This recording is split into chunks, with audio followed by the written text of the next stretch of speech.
Hey, thanks for watching. When we meet as God's people, we're meeting with one another to celebrate what God has done for us in the Lord Jesus and to hear Him speak to us. And the way that God speaks to us is in His Word. This is why Bible reading is such an important moment in church. As we listen to the Bible being read, we're listening to God's breathed out words that are living and working and active. So thank you for the way that you serve us. And here's 4 tips to help as we approach this task, because Bible reading is more challenging than it looks. It's a different skill set than being able to read. Being able to read isn't the same as being able to read aloud.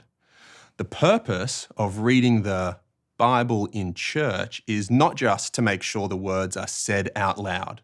The purpose is to reveal the meaning of the words. So, 4 tips to help us do that. Number 1, preparation. The objective of your reading is to reveal the meaning in the way that you read. So, that means, first of all, that you need to know the meaning. This doesn't mean you need to know all the intricacies, but it does mean you need to know the gist of it. Because it's possible to read something out loud and obscure or even change the meaning of the words. And there are 2 main ways we communicate meaning when we read, and that's through emphasis and pausing. So you could say the great giant killer. That is, they're a person who kills giants and they're good at it. The great giant killer. Or you could say the great giant killer. This is a killer who is very tall. They're a giant killer. The way we try and communicate that meaning comes out in the emphasis and the pausing. So first, find the meaning. Then, emphasize the word or the words that will make the meaning clear. We emphasize words by increasing their volume and their pitch. We say them a little louder and a little higher. And then a pause helps you, the reader, to mentally breathe. It helps you as the reader to look ahead, and it gives the church time to grasp what you've just read them. The church registers the meaning of a phrase in that moment of silence that follows it.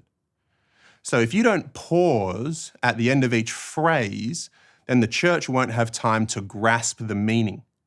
And so they'll be left behind and they'll lose interest. So the meaning tells you, the reader, the phrasing, the pausing, and then the phrasing tells the hearers the meaning. Number 2, practice. Pretty much none of us can just get up, instinctively know what a passage means, know how to read it and express the meaning, and just get up and do it without practice and preparation. And so you'll need to practice it a number of times beforehand at home. Number 3, check in with the service leader at the start. You just want to make sure that they know that you're here. You want to double check, you know when you need to get up and that you've got the right reading. And then number 4, when you read, wait for people to find their spot. You don't need to rush. We want people to be able to read along in their own Bible or on their own device. And so this means you'll want to carefully tell us where the reading is from and then give us time to find it. The way to do that is like this. You hop up and you say, for example, today's reading is from the book of Romans, chapter 5, verses 1 to 11. And then you wait until the page flicking has begun to die off before you start, so that those people who want to follow along feel as though they can and they're allowed. And so then once the sound of pages flicking is almost gone, you say it again. So Romans chapter 5, starting at verse 1, and then you read. And again, there's no rush.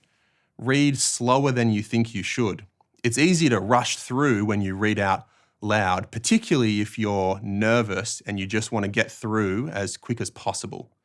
it probably doesn't sound as slow to us as you might think it does.